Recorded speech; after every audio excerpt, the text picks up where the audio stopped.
What's good? This is your boy Shaq, man, aka Shot by Shaq. This is the Larry Lounge, and we're here with the first episode of the Larry Lounge, and I got my boy Tony Jones. Yeah, man, put some bass in your voice, man. We're gonna get it popping though, man. So pretty much, bro, we're gonna talk about Tony and his journey from coaching and hooping, from hooping to coach. You know, all the good stuff. So go ahead, introduce yourself, Tony. My name is Tony Jones. I'm from Fayetteville, North Carolina. 2-6. Born and raised, and my coaching journey is a little different. When we start from the very beginning, or how do you want to?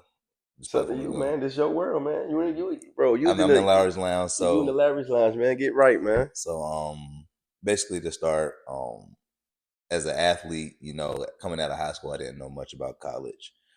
So what I did was I tried to finesse my way into a D1 that's not well known. I went to a school called Gardner-Webb, thinking I could just walk on. And, you went to Gardner-Webb? Yeah, I went to Gardner-Webb for 2 years, man. Like you tried to walk on for what? For like basketball? Yeah, I tried to walk on for the basketball team, thinking that, it's a smaller D1. Nobody really knows about it. Yeah. So I could probably walk on and get me a spot. But little did I know that, at Division I level, it's elite players everywhere, no matter how big or small the school is. So okay.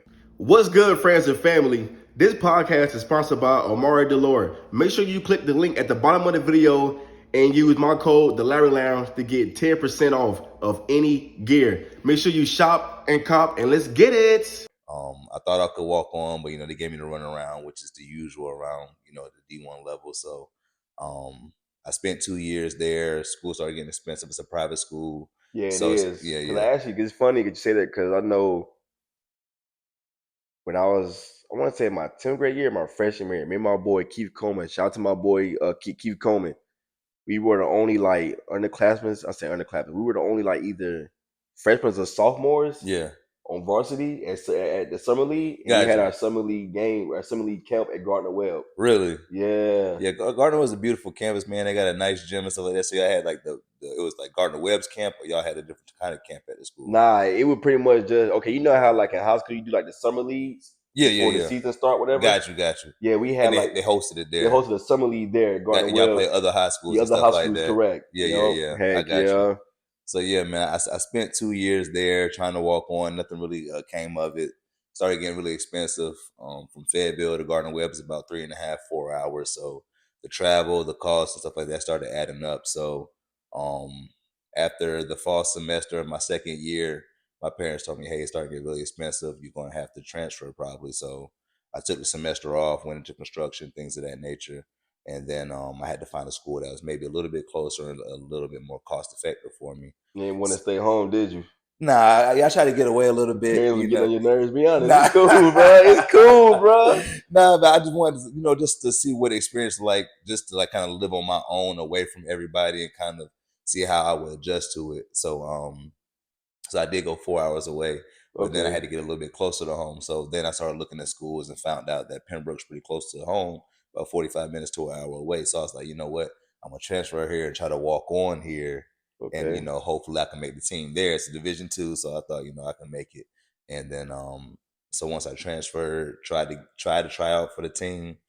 Once again, we had tryouts, but I didn't make it. At Pembroke? Yeah, at Pembroke. So what actually made you go there? Like, what made you go to Pembroke? It was very cost efficient for my family. One, my FAFSA would take care of most of everything, and it was a Division II. So I thought, hey, it's a step down from Division I to Division II, and I thought I could still walk on there because maybe the talent wasn't as elite, but still at any level when it comes to college, D3, D2, NAIA, JUCO.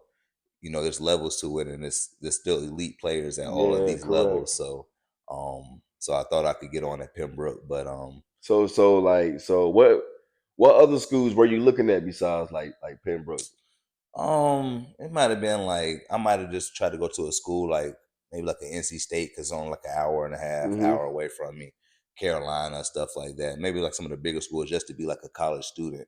But at the same time, in the back of my head, I still had those aspirations to be a college player. Yeah. So, what high school you went to? What high school you went to in Fayetteville? I went to Cape Fear High School. It's kind of on the outskirts of Fayetteville. It's kind of in the country near a town called Stedman and Eastover. I heard of Cape Fear because they got a community college, right? The community college is in Wilmington. Okay. So Cape Fear is a community college in Wilmington. but the high school is in like Eastover, Fayetteville, Stedman type areas. It's kind of a country school, but it's still a decent school. And the basketball team, we were all right for a few years, but we're really known for our football and That boy baseball. was in the boonies. In the boonies, It's ain't gonna lie, for some reason, like you just said, like how you were just like y'all was known for football. It's all those schools in the middle of nowhere that be known for football, bro. Hey, it's them country fed boys they're just strong, just country strong, dog. It Like is, yeah. we had a couple guys on the team. My cousin James Virgil, who ran like a 4.2 40. He was a running back, wide receiver.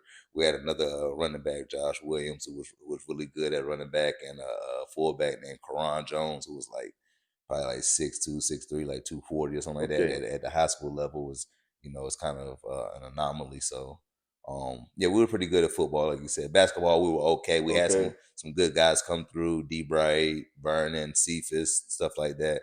Some guys that could really play, but we weren't really known for basketball, and the coaching was just a little football. Okay, yeah. So we was trying to break that kind of. Okay, so what position did you play? Like, what position you play in basketball? It's mainly point guard, man. I think back when I have a lot of VHS tape when I played in middle school and high school and stuff. I haven't got a chance to watch it, but I think I was trash probably. So keep it high. So our prom years, you think you could beat me? Say again? Our prom years, like prom days. Prime years? Yeah, like a high school, like. See, that's not my prime though. My prime would be like maybe sophomore, junior year of college. Oh yeah, you cook. No, I'm talking about like we talk about the high school days. High school days, I'd probably be cooked, but see, I was a smart player too. So I've never been super athletic.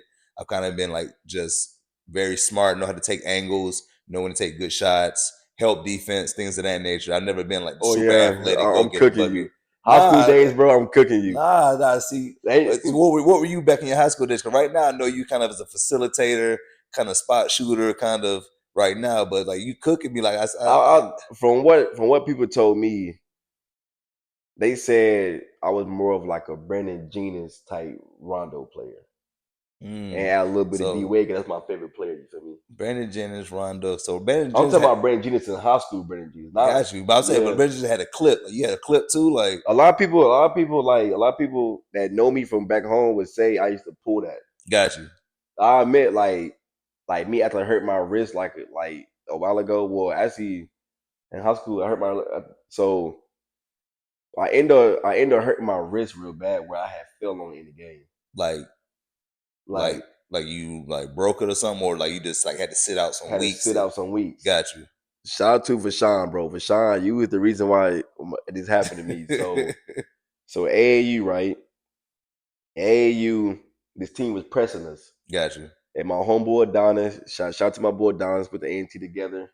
Now he in Dubai, he a model now. And he was an actual hooper. Adonis, he has one of the best jump shots in Greensboro. Like, got you. Every time he shoot, 9-10s going in. Yeah, he had a clip. Yeah, so this team was full court pressing us. Adonis took the ball out. So Adonis pointed at me, right? Yeah. And Vashawn, like he had the ball, or you had the ball? No, he had the ball. He pointed at you. He pointed at me because the team was pressing. Got you. Vashawn thought Adonis was pointing at him. But reality, he was pointing at me, you feel me? Got you. So Adonis threw the ball, like I said, taking the ball out. He threw the ball like dang near like to the half court line. As I'm jumping, I felt somebody like coming too. I felt somebody chest like on my head. Word. And I will admit, Vashawn, like he was very like athletic. Like I admit Vashawn could jump. Got you. So Vashawn's, like I said, down to the ball, and I jumped for the ball. I felt somebody like chest on my head. When I looked up, it was Vashawn. So I fell first. Yeah, and you're falling forward. Yeah, but no, I fell like this. Like I fell like on my back, but my arm. Your arm is down, trying to catch yourself. Yeah, when I had fell, like I tried to catch myself. Yeah, landed all that pressure right on that wrist. And Vashawn, he fell on me like when I say he fell on me, bro, it got to the point where like when he fell on me, the crowd was like, ooh. Yeah, and mind you, the game was still going on. Right. But I don't know how. Somehow we end up still with the ball, right? So Vashawn got the ball. No, Vashawn on the floor too. Somehow y'all got the ball. Somehow got the ball. So all I know is my whole arm was numb. Right. And I know is I told the coach, I said, Coach, I'm done. And shout out to Coach Miller. And this was when I was playing for Team Phoenix, AU Team Phoenix. Got you. So Coach Miller, he said, Shaq, you good? And mind you, we got the ball, bro. The play's still going on. Right. Y'all getting up off the ground. You can't Yeah, feel the your play's arm. still going on. I said, Coach, I'm done. I can't put my arm. He said, for real? I said, I'm done. As I'm saying I'm done, I'm walking towards the bench while the play While the is game still, is still yeah, going. bro. Right. Coach called a timeout. Big game. Yeah, You was like, nah, I can't play bro. no more. You feel me? So coach called a timeout. And that's when, bro, I was done. I was done. I was out for like 3 weeks. Gotcha. Like 3 weeks, couldn't practice. Yeah. All that stuff like that. And I was mad because we played my friend Nigel team, and he played for a team called the Eagles. Okay. And Out of Greensboro too? Out of Greensboro. Mm-hmm. Played with my friend Nigel. Me and Nigel went to the same high school.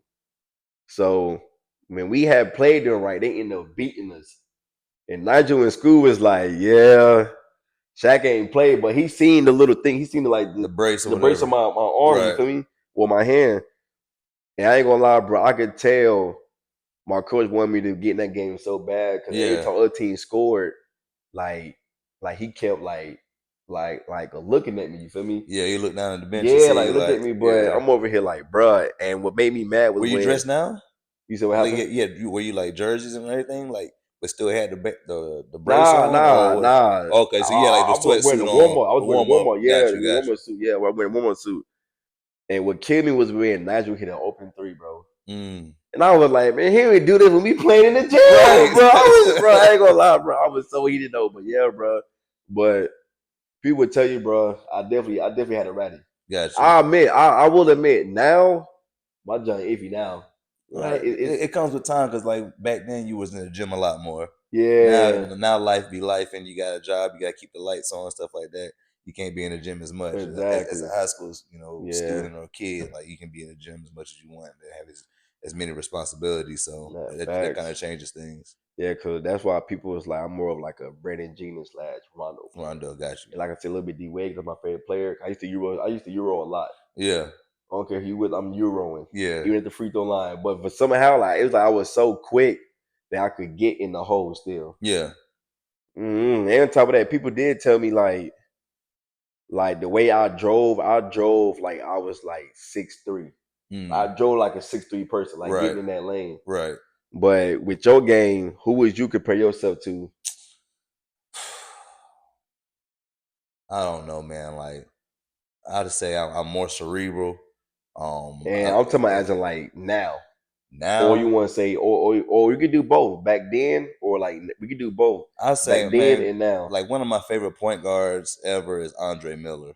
Miller. People don't know. People sleep on Andre Miller. How he can control a game. Like his shot was kind of ugly. I don't think my shot is as ugly as his, but he's just controlled the game, and he was such a great point guard that people don't even have him in their top whatever. But Andre Miller was one of my favorite guards when I watched him over at Denver and all the other teams that he played for. So my game, because he's not super athletic either. I ain't gonna lie, like, you said Andre Miller is nasty work. Because I don't have like I'm not a scoring point guard. Like I'm more of a facilitator, and I can hit shots when needed. Like I'm just a smart guard, so I can kind of compare him, like his game to my game, because I have like an old man game. Like I'm gonna hit you with 1,000 pump fakes, pass fakes. Now you do though. Yeah, I'm gonna hit that boy Tony.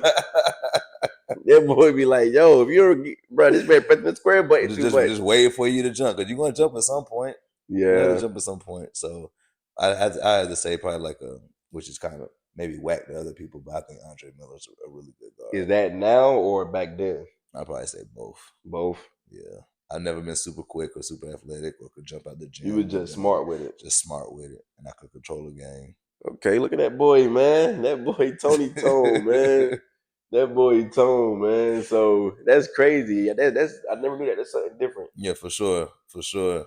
So going on from the track, where I was saying I tried out for Pembroke. And shout out to Rob Brown, man. He's a freak athlete, man. We both tried out at the same time. He made the team. I didn't. From what Coach told me, I was on the brink of making it, but Rob had a few more attributes that I didn't. You talking about Rob that's in the group chat? No. That's okay. Shout out to that Rob too. I better say that Rob. Nah, And he told me he could hoop. I'm about to say, yo. Now shout out to Rob too. Rob got a clip, but Rob Okay. Brown, man, he made the team when we tried out, and he was kind of an athlete. He had a few dunks in the tryout and stuff like that, and coach was like, you were close to making it, but this kid had a few more things that kind of impressed us and stuff like that. So he had offered me to be a manager for the team, and as athletes, we don't want to. You think of manager, you think of like you think of like a water boy. So it's like, yeah, that is true. I was like, Go get them jerseys. They probably tell Tony, go get them jerseys. You know what I'm saying? Tony out here watching jerseys. Hey, yo, that's crazy, yo. So he offered me that, and just my young immature mind, I'm thinking like, nah, I'm not about to be no water boy though. Like, I'm good on it, so I passed on it the first year, and then the second year, you tell your friends they want me to be the water boy, like right? I was like, man, like, come on, like, I'm not about to do that. I'm gonna go to the school, enjoy myself, hoop, party, do whatever I want to do. So, wait, be honest. Did you have Rob telling you like, bro, just do it, bro, just do it? Nah, Rob was chill. Like, Rob was on the team. Nah. Me and Rob was even tight then. Like, me and Rob got a good relationship now. Like, he actually be hooping at Fitness Connection. Because be doing some friends or some people, bro, just do it, bro, just do it. Yeah, nah. I had a tight little crew, but I had a homie that ran track and stuff like that. That's my little clique. But so the following year, I was like, dang, man, I don't know what I want to do for my career. So I was like, man, I got to do something. And this is what, your junior year? 2014. Yeah, it's basically my junior year. Okay. This is basically my junior year. And so then I'll go up to coach and I ask him, hey, does that manager, position, is it still open or whatever?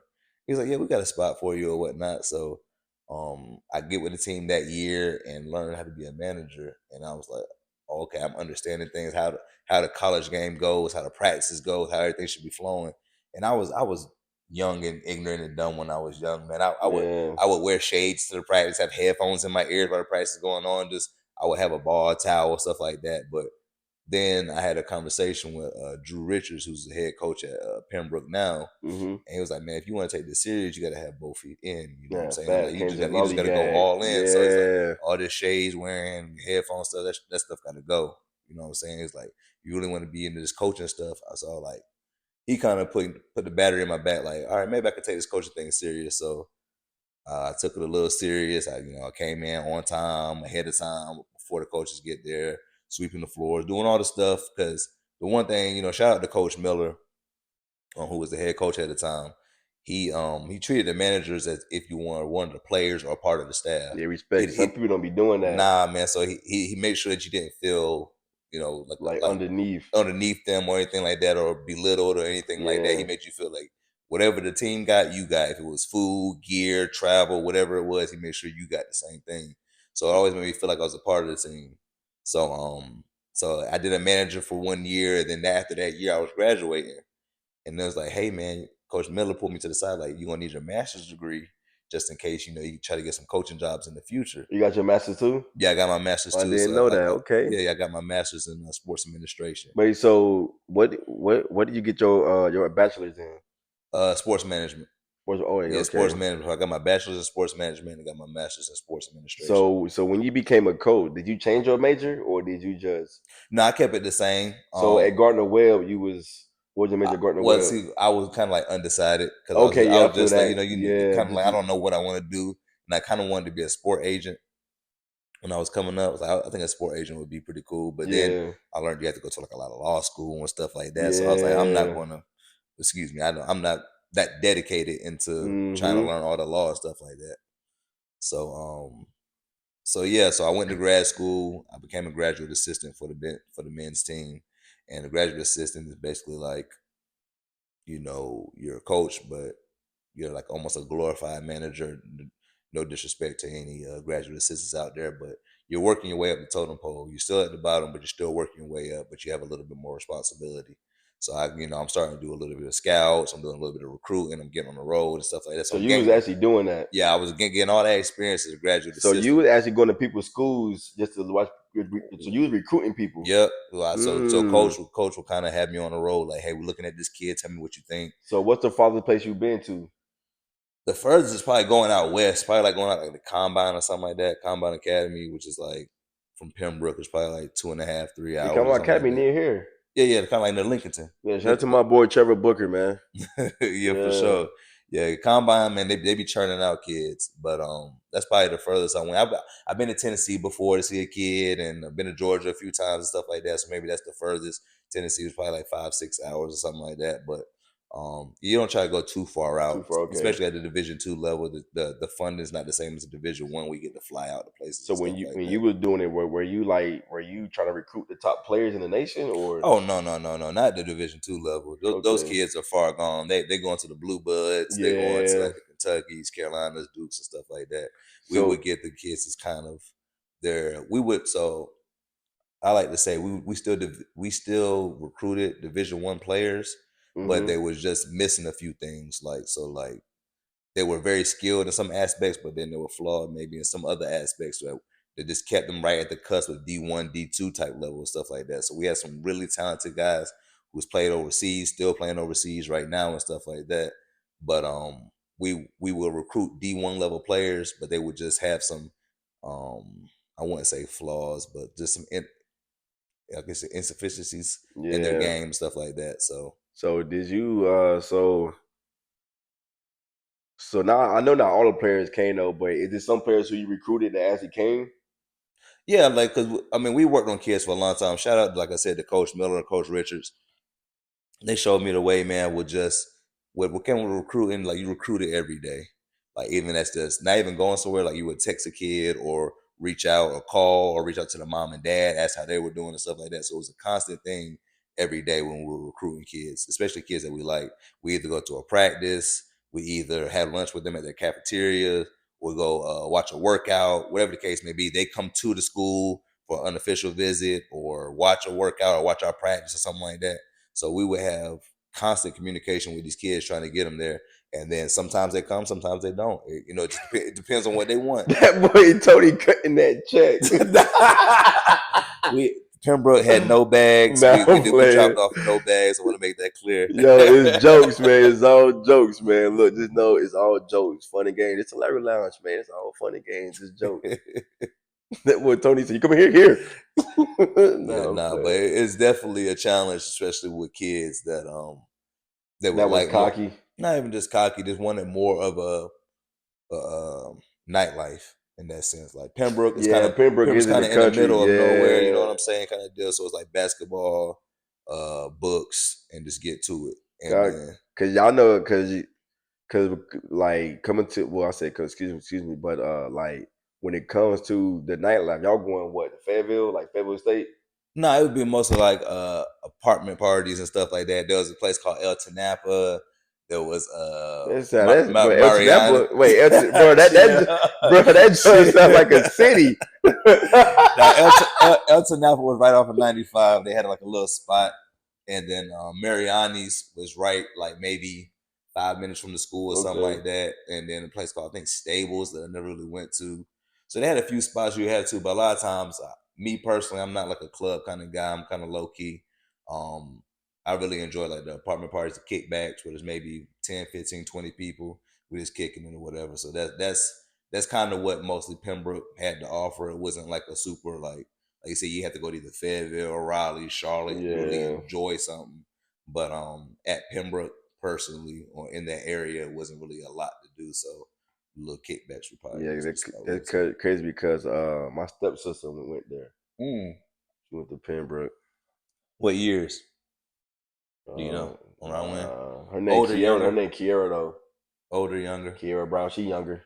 Where I might have been at a certain point after Cause 20. you wait, cause you graduated when? What, from college? Yeah, well, for Pembroke, like Like what, my just my in master's, general. my the last Well, degree was like both. my undergrad was at 2015, my master's was like 2018 in the I in the think in I the in the think winter of Kiera. 2018. So I was probably around there, Yeah, but but my you whole were thing, just man, getting. I was in the gym, I was in the weight room, I was in the office, or I was on the road recruiting. So I didn't really get to see a lot of people. So I was constantly doing Okay. something, or we had practice or games or whatever the case may be. So what was it? Was it like too much? Like so when you was coaching and recruiting, was that too much on you? Like how did that work with you doing all that and you know when you got to go to class and do homework and stuff? Man, I'll be honest. I really did spread myself thin at one point. You weren't So doing no homework. no, I was doing my homework. School's always come easy to me. So That boy Tony ain't had no homework, man. That boy was living the dream. School always came easy to me, man. I'm thankful for that. But the Man, main thing facts. for what me was, so I was a graduate assistant. I worked in the bookstore as well. Mm-hmm. So I had to work in the bookstore, and I created a club team on campus. Like what type of club team? As in? So the club team is basically an AAU team for college. So these are the kids that can't make the varsity team, like the real. Talking about intramurals? It's like intramurals, but we're going to different schools and playing other schools. So It's travel intramurals. It's travel intramurals. Yeah. That's all it is. That's a perfect way to put it. Travel intramurals. So it's like like I said, glorified AAU team for college kids. So we had a lot of talent at Pembroke. Did you play on that travel intramurals team? Or no, I created it. I created it and I coach. So yeah. Shout out to A&T, man. A&T was winning back to back in the mirrors, traveling in the mirrors. Aggie Pride, let's get it. But got you. I'm playing. That but facts though, we know facts though, but A&T was winning back to back. And shout out to A&T for winning the flag in the mirrors football team too, child different schools, everything. So Aggie Pride in the building, let's get it. I hear that. I hear You know that. the vibes, So I created this team, and so we had tryouts, we had practice and stuff like that. And I was a bad coach back then. If one person made a mistake, I'd take the whole 5 out, stuff like that. So I was a very bad coach, but we were very talented and we were structured, and we would go to tournaments at University of South Carolina, NC Central, Wake Forest, Georgia Tech, things of that nature, and we were winning a lot. So we started building a reputation. So yeah, they had like a bus, or were y'all just using people's cars? Nah. So what we did was, I got up with our rec department at the school, and who runs the intramurals and all that other stuff. And I was like, hey, I want to create a club team. Can I get some funding for this club team? And can we finesse some things? So we finessed like travel vans. We, like 12, 16 passenger vans. What was that? So that's dope though. I like that though. I would go get the vans. It would be 2 vans. It'd be me and my homie Rodney or Clark. Shout out to both of them. Shout out to Rodney and Clark. Ronnie's over there at Enterprise doing this thing. But what we would do is we get the vans and drive to University of South Carolina, Clemson, whatever, and go to these tournaments. And we won most of our tournaments. I think within the 2 years that I coached it, we went we won like 45, 50 games and probably lost like 6 or 7. So I was doing the club team, the bookstore, and the varsity team, like being a graduate assistant for the team. So like you were saying, like how to have time for all this, I was spreading myself thin, but also getting a lot of experience. So and then I figured that I loved it as well. As much time as I'm putting into it, I loved it because I didn't mind the time, because I was helping people get better, helping people stay out of trouble, things of this nature. So yeah, man, I definitely was spreading myself thin at the time. Wait, quick question, sorry to cut you off. Were you good? You had like tryouts too, or we had tryouts, or you knew people like, yo, come play for me type? Nah, it was tryouts for sure. Like I put posters up around the school, stuff like that, to word of mouth. That boy working. We probably had like 30, 40 kids show up. Probably kept like 12 or something 12, like that. 12, okay. Yeah, and then did you play everybody or just like kind of? I tried to, but so not trying to be funny. You one of them coaches, not trying to be funny. Coaches, I'm just asking the question. So you were just like playing like you're starting 5 and just rotate 2 people. Our team was very talented, so I would try to get everybody in, because like everybody could play, but when it gets to that certain level, like what you're talking about, there's a certain rotation. Yeah, because you know how y'all coaches be selling dreams and stuff. I wasn't a part of the selling dream though, but I done seen players I done seen coaches where they like tell everybody gonna get playing time. Well, then when the game come, we looking at certain people like. But what level? But what level is this? Was this like high school, college? Both. Or AAU and high school. AAU, I can see that. High school, maybe so too as well. Yeah. But when it gets to that college level, like these are grown men trying to feed their family as well. So I'm pretty sure they're not. Hopefully, they're not selling dreams and selling kids. Hey, everybody's going to play. Yeah. Yeah. So sometimes there's levels to it for sure. Yeah, but you never know though. Some coaches, everybody coaches is different though. That's a fact. Different. That's a fact. Okay, so wait. So speaking of college, how you feel about Kentucky losing? That's tough, your bracket. It definitely messed up my bracket. I had Kentucky winning that game. I think what it comes down to is experience. They faced a very experienced team with Oakland.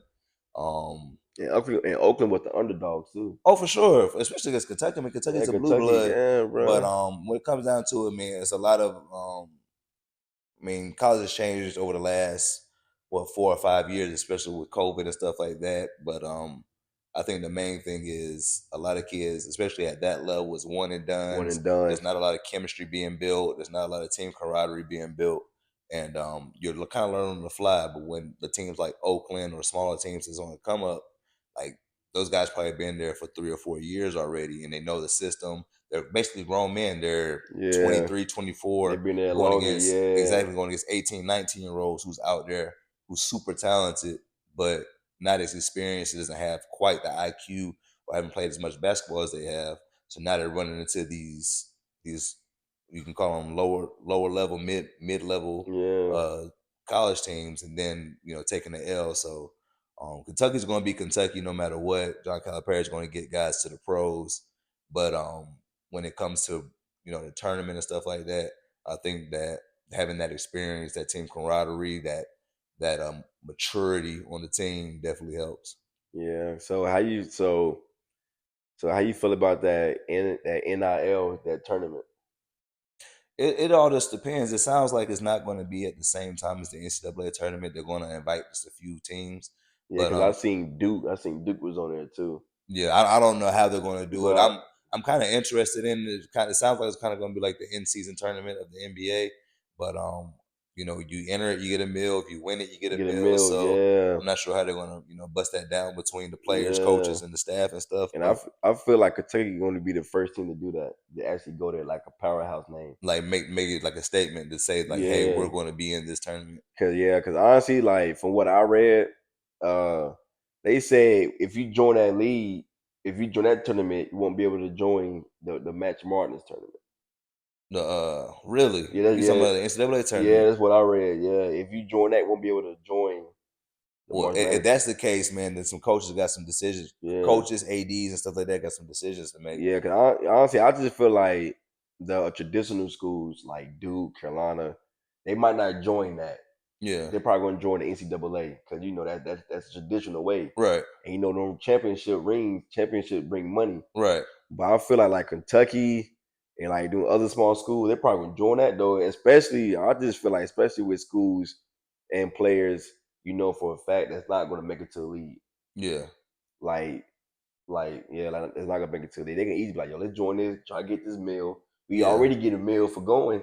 Do you know how many teams can be in it, or how many I'm not times? sure. Word, Yeah, word. I'm not sure. Like I definitely got to do some more research on that to figure out. Like if they're not allowed into the NCAA tournament, I'm pretty sure there's some incentives for schools to be in the NCAA tournament because there's a lot of money being made at these NCAA tournaments. And at each level that you pass, the tournament of 64, 62, however many it is, and then the closer you get, I think the school and the conference gets like a bag or something like that, or a certain amount of money. So I think they have to weigh out those options. Rather, is this meal going to be worth it, or if we make a deep run, would that be more worth it than just getting that meal? what would you do? Would you get the meal or would you just do the NCAA tournament? Man, just give me that meal. The reason why I say that only because say if I'm like 23, 24, 22, I already know for a fact I'm not going to the league. Wait, you a player or a coach? A player. Now you asking me as a coach or a player? I'm actually with both. Okay, different standpoints. Okay, keep going. What you about to So say? like if I was a player at 23, 24, I know for a fact like I'm not going to league. I know for a fact that I'm not going. Right. Give me that meal, Get the man. meal. Give Yeah, me no, that for meal, sure. man. And then and the perfect point you just made, this depends on the circumstance. Yeah. If I'm a player that's about to graduate and it's my last year, I know I'm not gonna make it to the league. If I'm pro bound, maybe, but even then, like I can still get a bag from here, then go Yeah. there. I'm probably do that. As a coach, it just all depends on what you value. If you value championships and stuff like that, and that team camaraderie and stuff, you can go to the NCAA tournament. If you want to get a bag and your players get a bag, you probably gonna go to that. But I mean, this is Tony book. getting that bag, man. We It, ain't trying to hear that, it, bro.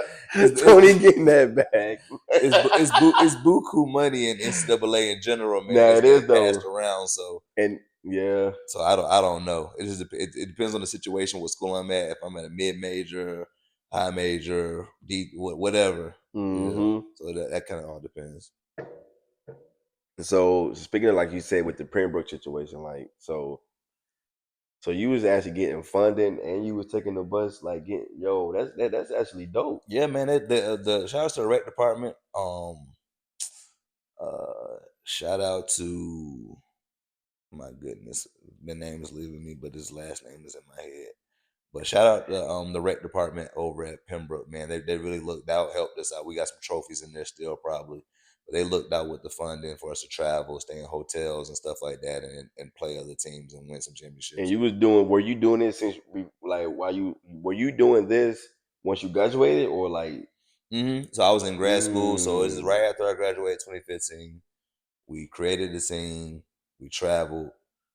The first year we made it to the Georgia Tech tournament, which is this big league called NIRSA, NIRSA, and it's basically like the club league for like NCAA, basically for the clubs. okay. And we went to Georgia Tech. Um, we got, I think, to the final game and lost. I forgot, we might have lost like to Houston or somebody like that. I can't remember. They're in the mirror team. They're intramural team, yeah. So we Mm. lost to them, and then the following year we went to Georgia Tech and we won, and then we went to Ohio State, which is nationals. So that was like the regional tournament, and then nationals was like the big NCAA tournament was at Ohio State. So we traveled to Ohio State and made it to the Final Four. So it's like a whole bunch of schools. There's 60 something schools there. We made it to the Final Four, and I think we faced either Texas A&M. No, we beat Texas A&M. It might have been like Iowa, or no, it was Wisconsin. We played Wisconsin, and they had some dudes on their team. One of our best player got hurt, and we lost Mm. probably by like 6 to 10 points or something like that. But Yeah. it was a lot of fun going up to Ohio State and playing at their facilities and stuff like that. Yeah, y'all, oh, But go ahead. I'm saying just making it to the Final Four, like as a D2 school, placing all Okay. these D1s and stuff like that. We played Man, Air that's Force, dope. Texas With a A&M. travel intramurals team and you did that? Yeah, man. You guys had We like jerseys made or were y'all using like so some practice jerseys? So we use practice jerseys. So shout out to Coach Miller for allowing Hey, us shout out to to Coach Miller, shout man, out with to the Coach practice Miller for jerseys, letting man. us You use see the the practice vibes. jerseys. So they were old practice jerseys Pennies. that we had for from the varsity team that he would let us use, and I just had to make sure we had brought them all back and stuff like that. Yeah. So yeah, we used some old practice jerseys from the varsity So team. I was going to ask you too. After that, did you guys like were y'all allowed to? I said, excuse me, were y'all allowed? Did y'all? Oh, damn, I'm tripping. Ooh, excuse my language. But were y'all able to make like your own jerseys, or y'all instead of keep using the practice jersey? Now I just kept using the practice jerseys. I wasn't tripping. Jerseys don't make nothing. Yeah, Like you ain't keep it. At least keep it we for souvenir. Oh, no, I got one. No, I ain't got one. They probably kept theirs. Like, Heck yeah. don't think it's gonna miss them real quick. Those in basketballs, man, those really gonna miss them real quick.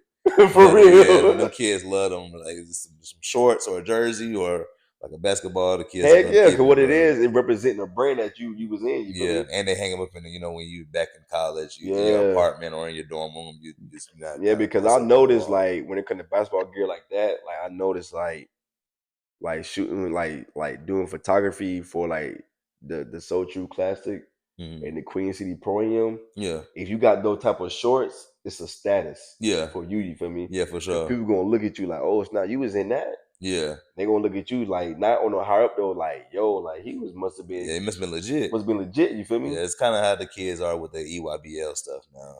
It's like that. Yeah, They had the book bags with the book bags, yo. lanyard or whatever or something like that. It has like the EYBL. Oh, it must be legit. Heck yeah. So hope and sometimes and half of the time they trash, man. But Oh we ain't yeah, gonna speak on that's a that though, fact. That's a man. fact. Shout out to the kids, man. Trash, but nah, I'm playing. My boy Tony in the building. But now though, so that's crazy. So y'all actually lost control. So do you feel like if your star player wasn't injured, you think y'all would have won?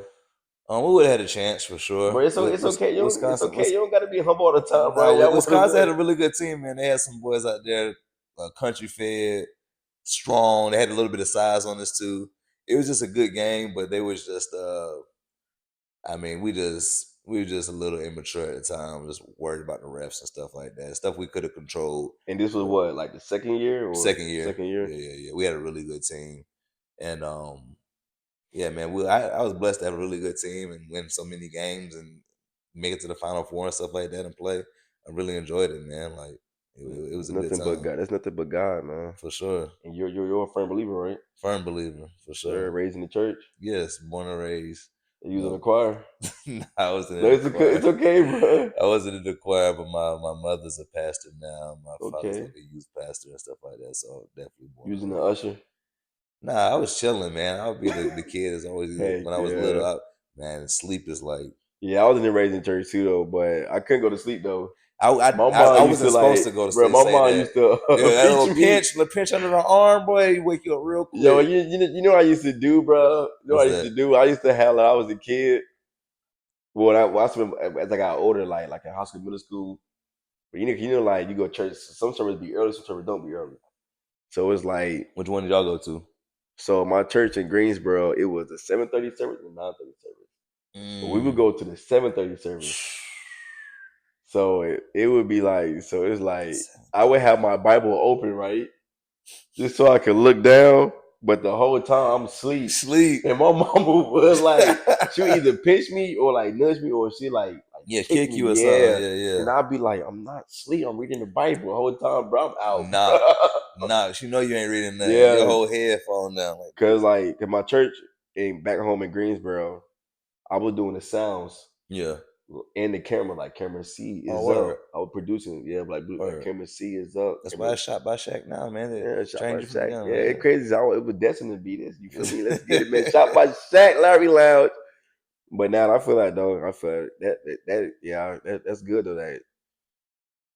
That guy was on the side of that tournament though, because that's something different on you. Because it's like you are getting out of your comfort zone doing For that. sure. For like sure. you said, you was the assistant coach, Mhm. and you wanted to burst down, do your own thing. And so, do you feel like feel like I feel like you started that wave there? What's that?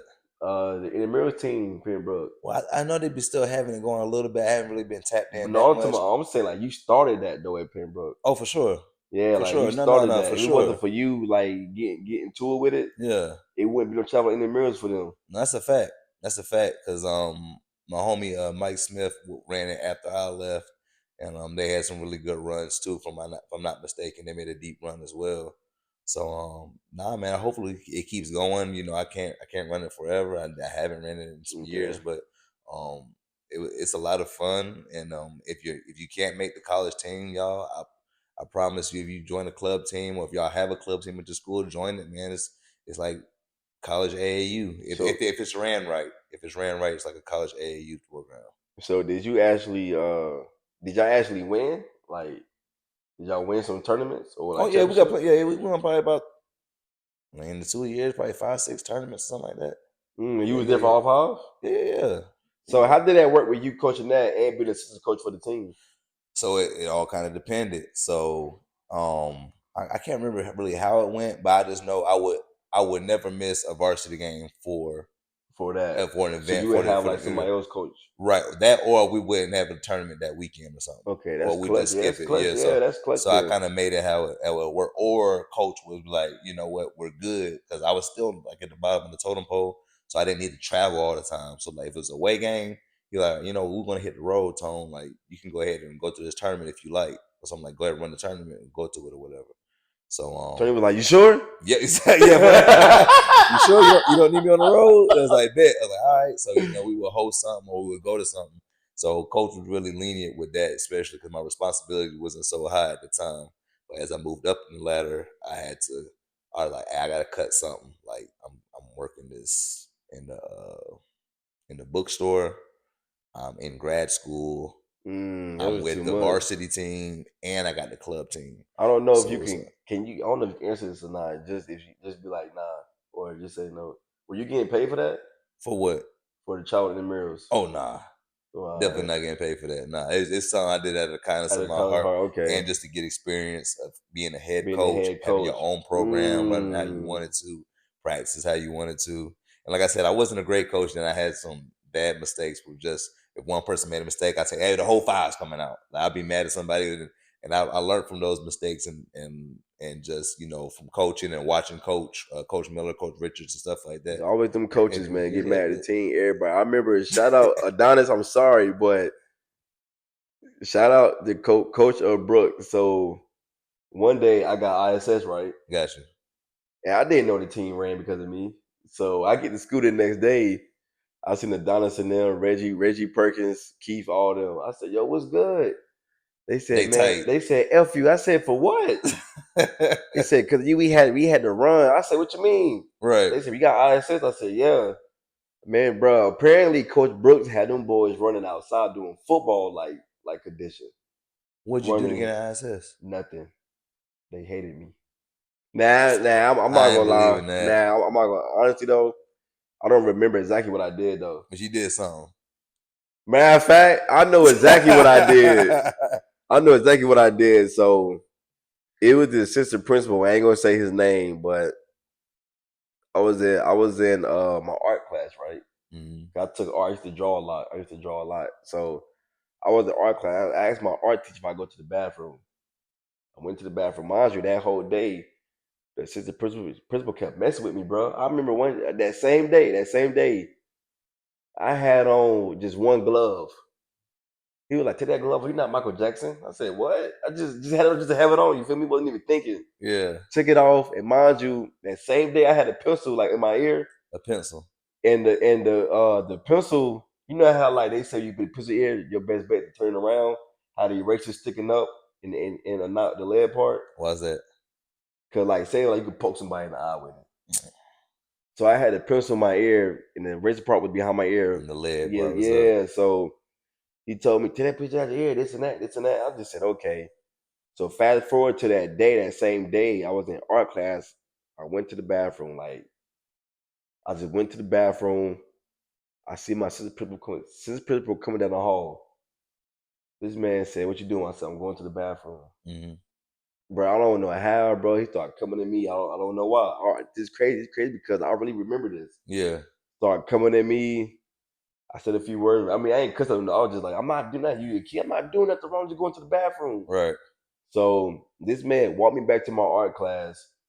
And my art teacher, not gonna say that either. My art teacher was shocked because it's the principal, like you feel Right me? there with her. Yeah, So yeah, my yeah. art teacher already assuming that I done did something in the hallway when I didn't. Right.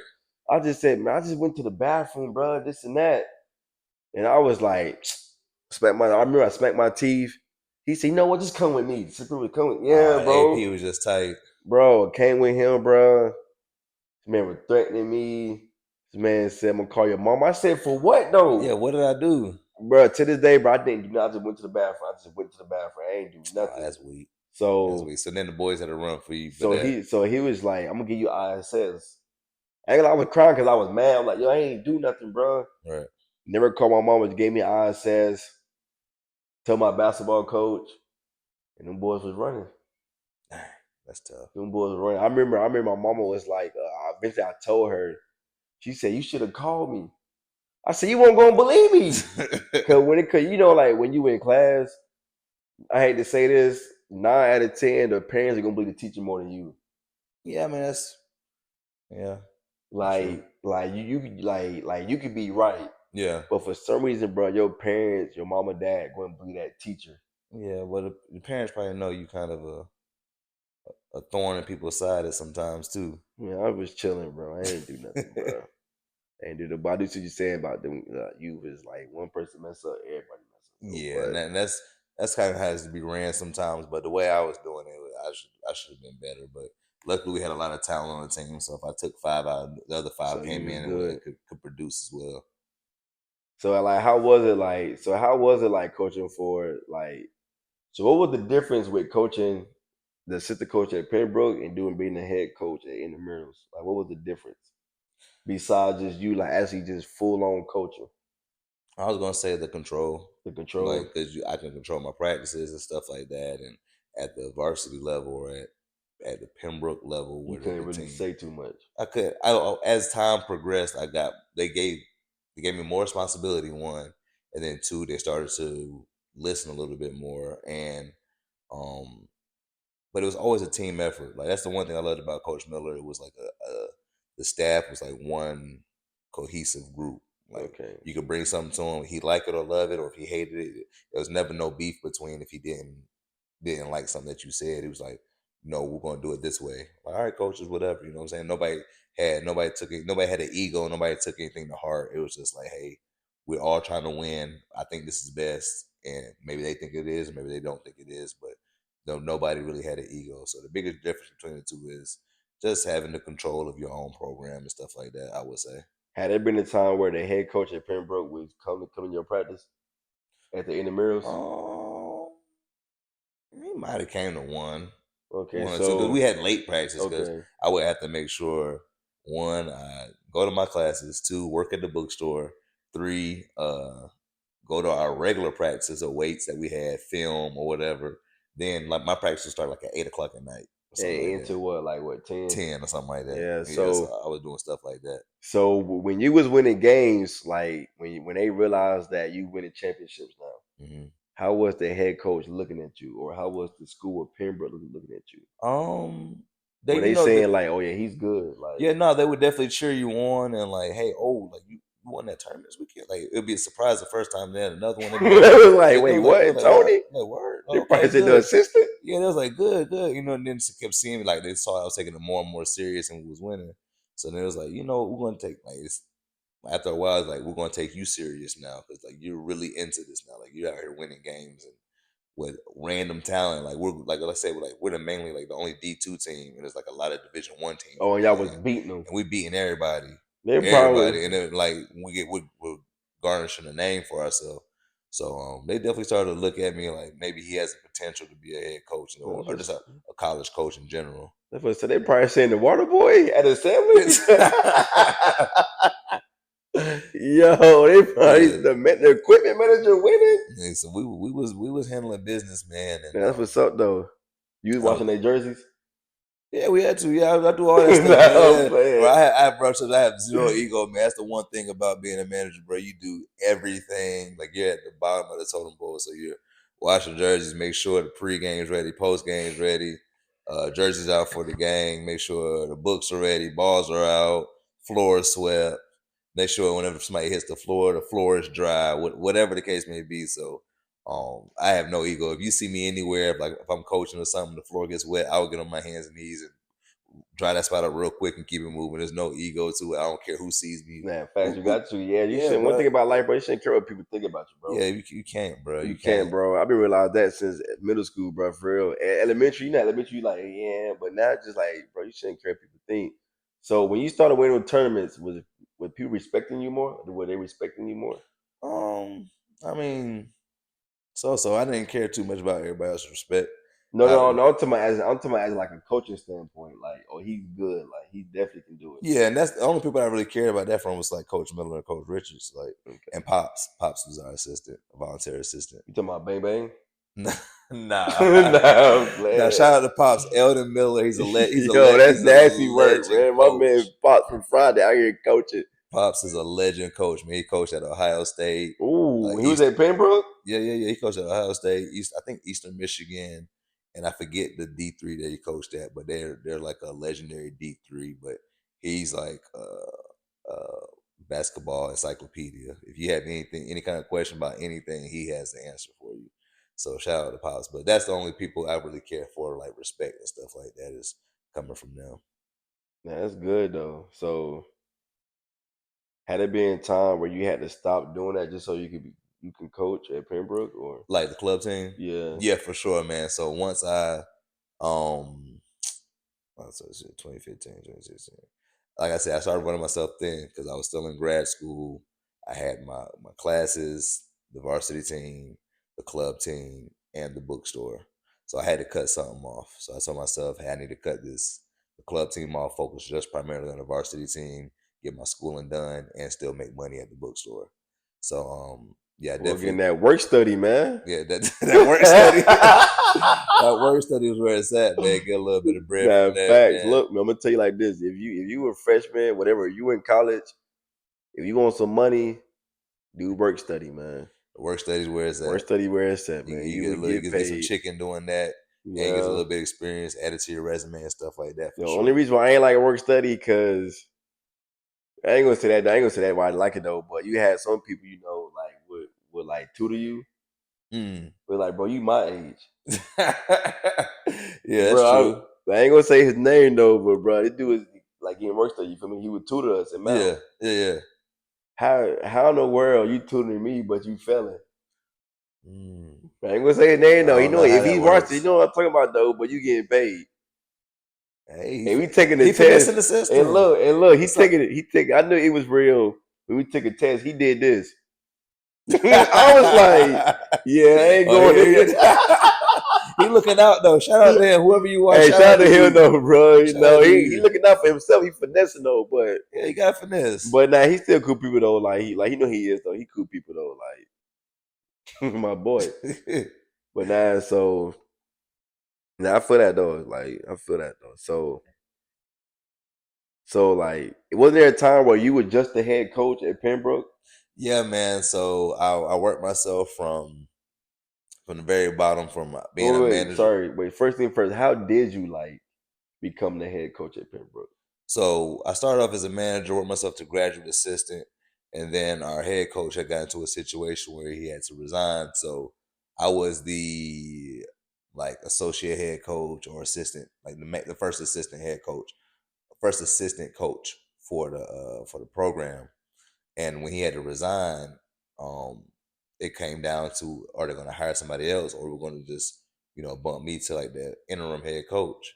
And me and the AD spoke, and I told, he's like, are you ready for this? I was like, yeah, I was 20, 27, 26 at the time, something like that. He's like, are you ready for this? And I was like, Yeah. me being ignorant, like, yeah, I'm ready for it. Like, That boy I'm was ready. like, hey, kid, he's out waiting on my moment. Yeah, that Right. boy. So I took it head on, man. It's probably one of the toughest schedules we had, man. We played Catawba to start. That went to, we were down 10 with like a minute and a half Y'all to came back and go. won? Came back and won, beat them in Mm. overtime. Played Tusculum, who's always a tough team in the SAC. We played Queens University, who's D1 now. Lost to them by 2. Beat Tusculum. Lost to Queens by 2. Played who else did we play out of conference? We played a few other teams out of conference. We had a really tough schedule, and I really enjoyed it, man. Like being the head coach and having the program and stuff like that. It's the first time I think we won the conference outright. Like we won the conference. Um, we had I don't think we had a player of the year that year either, but we had some players. Akia Pruitt, he might have been player of the year, but we had Akia Pruitt, Spencer Levi, who's all both playing overseas right now. Mm. And I got coach of the That's year that that white year. dude, right? Yeah, Spencer. Yeah. Yeah. I got coach of the year that year as well for the conference. We were Tony. we were in the Peach Belt Conference, which is a very highly touted Division II league in the country. It's probably like top 10 in the country of conferences. University of North Georgia, shout out to them. They just won the regional tournament and the NCAA tournament. They'll be playing in the Elite Eight, I believe, sometime soon, coming up this week in Indiana, if I'm not mistaken. But it's a really tough league, man. They got some really good teams there. But coaching there, having the head coach, getting that head coaching experience is a lot different than the club team because you have alumni, fans, the university kind of all cheering for you and watching you. So you have to, perform at this high level. And, shout out to my staff. It seems like you perform at a high level. We Do did. you feel like be honest, it's great. Do you feel like you did that? Well, You did that. I feel like it was us, you know what I'm saying? And I 'Cause know it's other, but I'm just saying, yeah, like, you feel like, yo, like I'm doing it. And don't get me wrong, like it's a team thing, but you like, yeah. yo, like I'm really here. Like, Yeah, and the main thing is just having faith or having the trust of the players and of facts. your staff. So I had a guy named Connor Keltner, Desmond Williams, who was just like by my side no matter what. And Con is kind of like I would say like the wizard or like the brains. Like he's really into like the analytics and stats and stuff like that and offense. Like he knows what it takes to like in order to win games and stuff like that. So we switched the offense up a little bit. We were working on it on the summer when Coach Miller was there and stuff, and we was doing little wrinkles and stuff, and then we actually implemented it that year and had a lot of success from it, shooting from three, finishing at the Mm, rim and stuff like that. So um, it was a hell of a ride, man. And the sad part about the whole thing is, we won the conference that year, lost in the conference tournament by a buzzer beater 3 against Columbus mm, State, but we mm. were still in the NCAA tournament. Okay, March Madness. March Madness. So we're driving up to Lincoln Memorial was the number one team in the region at the time. So that's in I think it's called I forget what part of Tennessee it's in, but I think it's Harrogate, Tennessee, or something like that.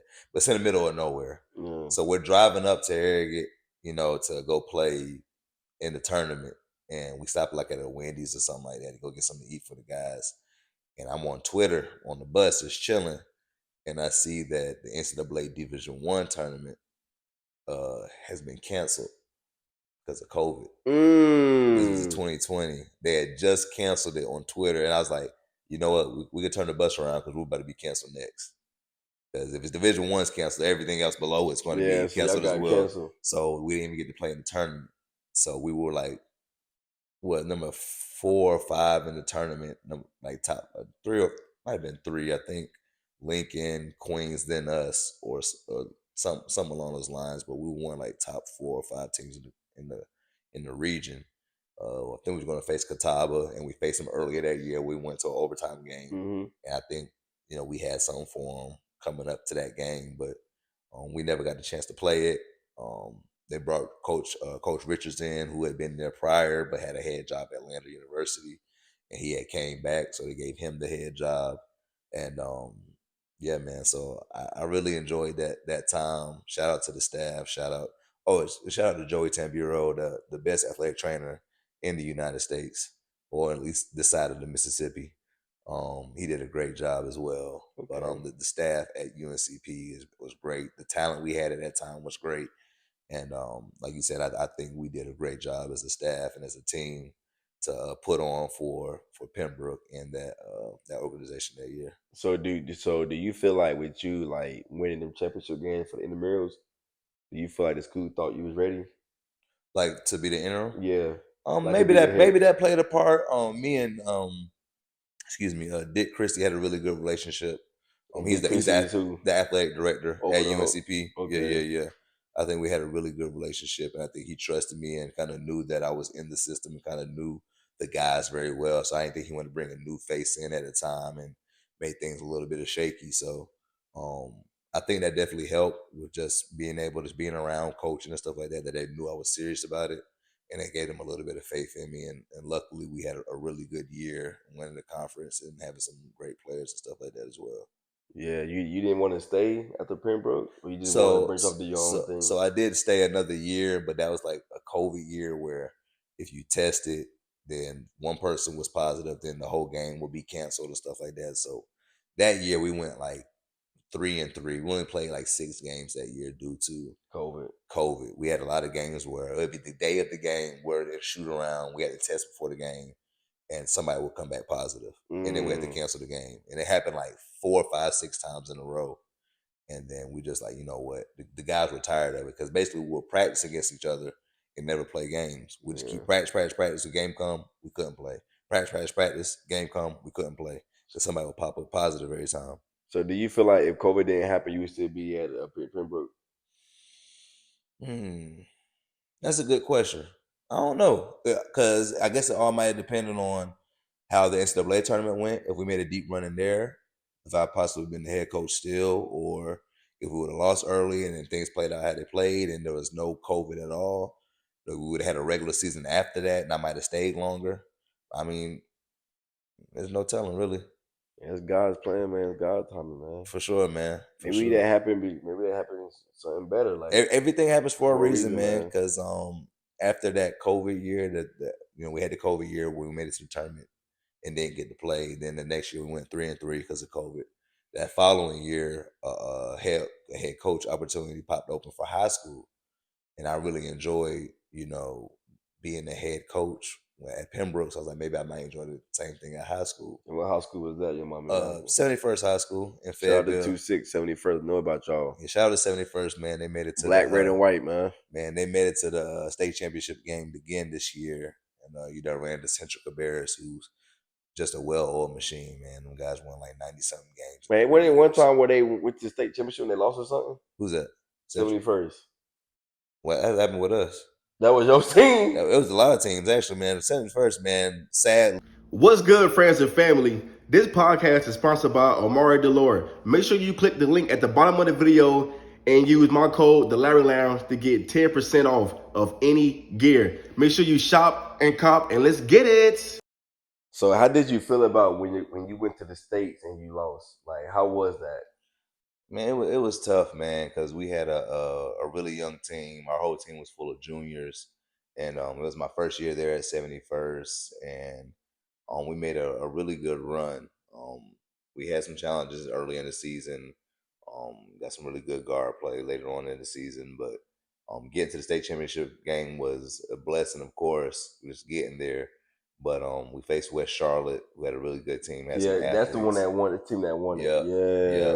Yeah. And our big man James Scott, who's playing at the College of Charleston now, is he got in foul trouble early, so that kind of changed things up for us. But we lost by like 6 or 10 points or something like that. But it sucked, but it was refreshing and nice to actually know that the coaching and stuff was actually working. So in our first year at 71st, Okay.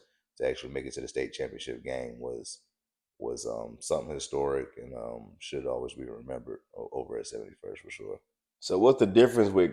What's the difference between coaching college and high school? Like, what's the difference, or is there a difference? And the biggest difference at the college level, well, I guess you would say, yeah, at the college level, you can recruit on your kids that you want. At the high school Okay, level, public high school level, it's you kind of get what you get because the district, right? because of the district, the Yeah, line and the zoning and stuff like that. But when it comes to the private schools, it's a little different. You kind of do your recruiting and stuff there as long as they pay the tuition and stuff to go to the schools. But the biggest difference between high school and college is college you get to pick the best of the best. Usually, you're trying to pick the best kid from their high facts. school and stuff like that. High school, it comes down to do you have the kids in your area that's decent enough to actually make a run. Okay, so are you still coaching at 71st? No, after making it to the state championship game, I got let go as the coach. It was a big thing. Me and the principal butted heads throughout the year, and things kind of came to a head at the end of the year. Even though we went to the state championship game, he let me go as the coach. I was still a teacher at the school. I was a PE teacher. I started teaching PE the following year. But after a few weeks of teaching at the school and not being the head coach or coaching any sport, I found a different avenue to take and went into sales and stuff like that. So currently, I'm coaching at St. Paul's High School, which is in the St. Paul's area in Okay, North Carolina. It's kind of a smaller school, 2A school, and we had a rough year this year. Started off slow, went on a little losing streak. Then we kind of had things rolling at one point, especially near the end of the year. People started figuring out their roles. We started okay. taking the coaching and stuff like that. Y'all And started getting on board. yeah, So, so what was y'all record? if I'm not mistaken, it might have been like 13 and 15, 13 and 14, something like that. Almost 500, but not quite 500. Okay. Yeah. So, were you actually like upset when 71st had let you go? Oh, for sure, man. And it's not upset for myself; it's for the kids, man. We had a really good program. Yeah, really good bond with the kids. Yeah, I had a really good bond with the kids, and we were having some kids that was probably going to transfer in and stuff like that. So we had a really good thing going there. And then for them to kind of ruin things the way they did for a lot of these kids in their future, I feel it that. definitely played a part because I think we could have made another run to the States that following year, especially with kids transferring in, everybody sticking together. But kind of when I left, a few of the kids left to different schools and it wasn't the same. But like I said, they made it to the state championship again this year, but ran Hmm. the Central Bears, who is just, I mean, they won like 90 something games in the last 3 years and only lost one game. I mean, they're just a machine over there. So Okay. they just ran into a really, really good, well run program, and things just played out how they played out. So, what advice do you have for people that's trying to coach at the highest level, like college? If I was to say you were the coach at the at the college level, I would suggest that you coach at the D2 level simply because maybe rules have changed since I've been since I've coached at that level, but as a because you have to start usually from the bottom and work your way up when it comes to coaching. Be a manager, graduate assistant, this, that, and the third. But at the D2 level, you're a little bit more hands-on as a graduate assistant. They kind of let you go recruiting, like I said, help with practice, scouts, stuff like that, depending on the staff and stuff like that. If you start at the D1 level, the high level, you have great connections, of course. You have a great reference point with your head coach and stuff like that. But it's not as hands-on, in my opinion, from what I've heard. With the D2 level. D2 level, I got my hands dirty and got my feet wet pretty much from the beginning. But at the D1 level, there's kind of rules and stipulations that prohibits the graduate assistants or certain specific coaches from quote unquote coaching on the court. They can't really coach on the court. The responsibilities is kind of off the court stuff. So, in my opinion, if you wanted to get into coaching at the collegiate level, is one, either start off as a manager, volunteer, whatever the case may be, but get your foot in that way and then kind of work your way up and be prepared, man, because it's very time consuming. People don't understand that coaching is very time consuming when it comes from the practices to the weights to the film to the games to the pre-practice when you're drawing up the practice to after practice to recruiting, get on the road. It's a lot that goes with it. So if you're looking at getting into coaching, please know that if you want to go, both feet in, it's going to be very time consuming. If you want to have a good program for what it seems, gotta have dedication. Yeah, if you want to have a good program, from the good programs I've seen, it's a lot of, like you said, dedication, hard work, and time.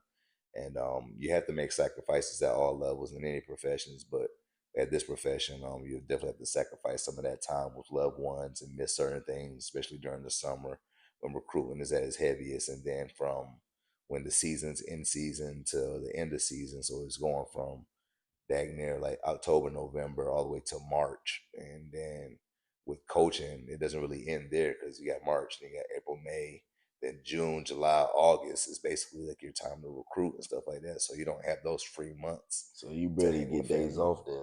Yeah. So you got a lot of days when you're on the road or either preparing and stuff like that. So if you really want to get into coaching, know that it's time consuming, but at the same time it's very rewarding, and that it's a lot of fun. If you love basketball and you love to coach and you like the kid.